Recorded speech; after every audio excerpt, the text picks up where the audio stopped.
My name is Suze Rostron, and I'm a fan of the Bay City Rollers. I have been since I was about 12 years old. It was a great time to be a child in the 70s with the music and the innocence that all that entailed. I made a lot of friends. The neighborhood, all the girls loved the Rollers. We had a lot of fun. It was a great experience. With the internet, we all searched whatever happened to the Bay City Rollers, and we found our community again. And it's been, for the most part, just a wonderful, exciting experience. I have had some downs, and they all, every single one of them, concern Stuart Wood and his wife, Denise Wood. And I'm going to tell my story, finally, because I'm tired of the way his wife spins what she thinks happened. You're going to hear the truth right now.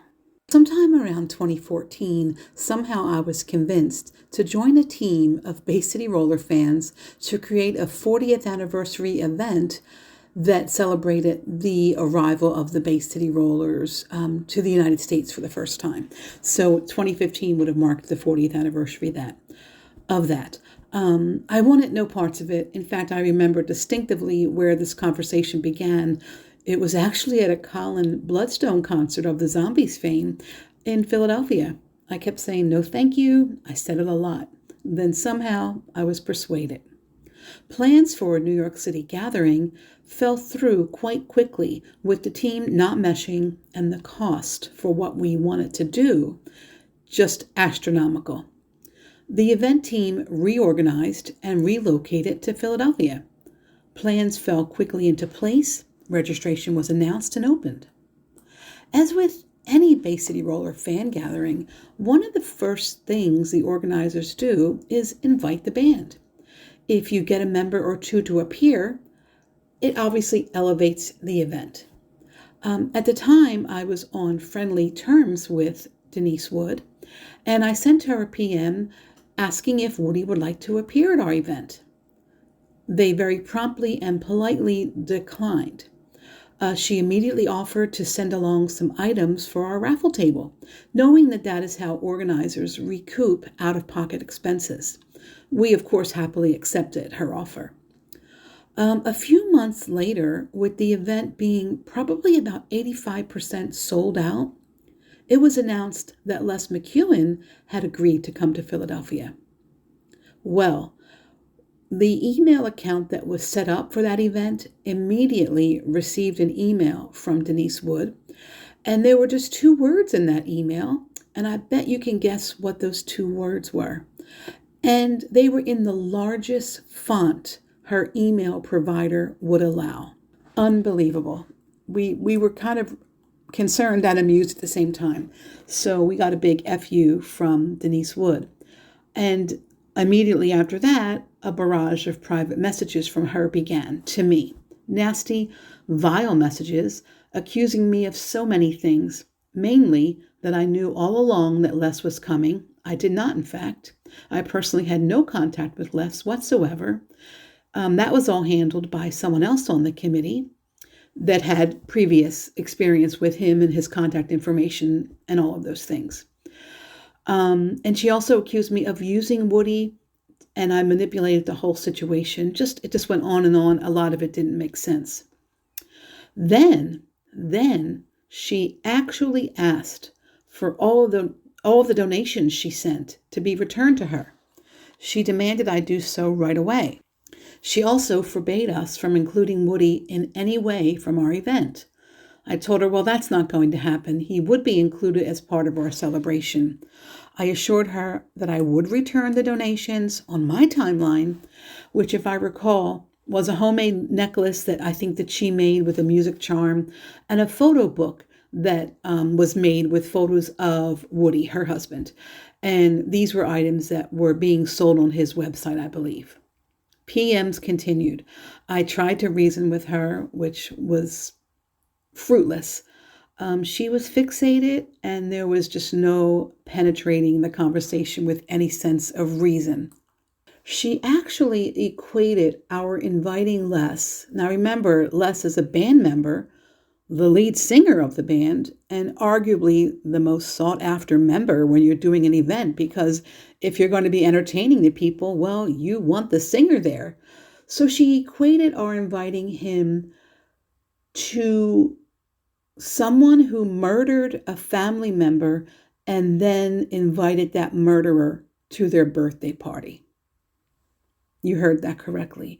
This entire conversation has been saved and can be made available for legal purposes if necessary. After some time, a cooling off period, if you will, I reached out and asked her if I could personally purchase the photo book. I really did want to use that for our raffle table. She refused that offer. I pushed back a little. She said that I could purchase the book, but I could not use it for the raffle table. I pushed back again. I said, look, if I buy this, I can do whatever I want with it. So after some more going back and forth, she did allow me to buy the book and keep the necklace. If there was another item, I'm sorry, I forget what it was. She happily took my 50 pounds, I think that it was, and we didn't use that. We did indeed use the book for our raffle table. I think it went maybe for $40, so it was a loss to us. I'm not entirely sure how our relationship ended at that point, but I think her parting words to me were, you have to live with the fact that your teen idol thinks you are a piece of shit. Yes, we have screenshots of this as well. Later that same year, a group of fans met up in New York City to have what we called a flash mob sing-along in Times Square. Fans came from all over, and we gathered outside of the Today Show, got on national television, sang our hearts out in the middle of Times Square. A video montage was created of this weekend, and it was shared on social media. Denise asked if we could share that video, or if she could share that, actually. She wanted to share it on Woody's social media accounts. We, of course, said yes and wondered, perhaps, with time, fences could mend. You never know. All right, so now we're at December 2018. I'm fast forwarding a bit. Woody is appearing in Hershey Park, a place I went to many times as a child. It's only about 90 minutes away from me, from where I live. Many of us were all meeting up. It was another Bay City Rollers fan gathering. 25 to 30 of us, maybe more, we all met up at the sweetest place on earth. I had a photo pass for those shows provided by the venue, and I was thrilled and a little nervous. Would he recognize this piece of shit? So far, so good. I took many pictures. He played with the camera. All that is evidence by looking at the photos I took. He was enjoying himself. I was enjoying myself. Our group was enjoying ourselves. It was a great day. He put on 2 shows that day, 2 sets in the afternoon. After the second set, during the meet and greet, I introduced myself, still a little nervous. I said, hi, I'm Suze from Philadelphia. No change in his expression whatsoever. I was pretty relieved. I offered to take photos of anyone who was in line for the meet and greet who wanted to have their picture taken with Woody. I have a nice camera. I offered to do it. So many people took me up on the offer. I think most of them did.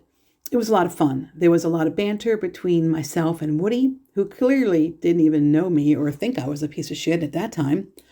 A friend of mine collected everyone's email addresses, and every single person who posed for me received a digital copy of their photo with Woody within a day or two. Well, accusations then arose from Stewart's representative, i.e. Denise Wood, that I sold those photos to the fans. That is an absolute lie. I was then accused of making money off of Woody when, after so much interest in my photos, I was asked to create a photo book. I agreed to do a limited run. I think I did 20. Those that wanted one paid for the cost to make the book plus postage. That is all. There was no profit. I don't profit from my friends or fellow fans. And just prior to those accusations, after the show, I sent along, I think, 3 photos of Woody to Denise Wood in a private chat through Facebook as kind of an olive branch. I was happy with the photos and knew they were nice. They were good. My only condition was that if they posted them was if they discredited me. I wanted to have my watermark to be credited, and that's standard. Well, this is what happened instead. Immediately, one of my photos was used as Stuart Wood's cover photo. I was excited until I went and saw the caption, And the caption was crediting the photo to someone called Kathleen Stone, who I believe at that time was an admin, with laughing emojis. And Denise Wood was the one who posted that. Yes, there is a screenshot that's been saved and can be made available for any legal purposes. Many additional screenshots of these accusations between Denise Wood, and her followers have been saved and can also be made available for legal purposes. Now we're up to October of 2019, and in October, I became aware that one of my photos was being used by Stuart Wood to promote a show that was happening in Germany. I reached out to the promoter, Andre Wegener from Sounds Promotions, and he immediately replied with this email. Dear Ms. Rostron, thank you for your message. We have booked the band Bay City Rollers on the occasion of the event on 6/6/2020 in Graz. Our partner is the local organizer, Voltland Radio. This photo was provided by the band. We didn't know that a third person had the rights to this photo. Of course, we will change all online publications with this photo. We will not use the photo any further on our homepage. Thank you for understanding. Best, Andre Wegener. In addition to Mr. Wegener's email, we have photographic evidence of the promotional material, which can be provided for legal purposes. So this was an actual copyright violation, which I was later accused of, that resulted in the removal of my Facebook account, which we will get to all of that in part 2.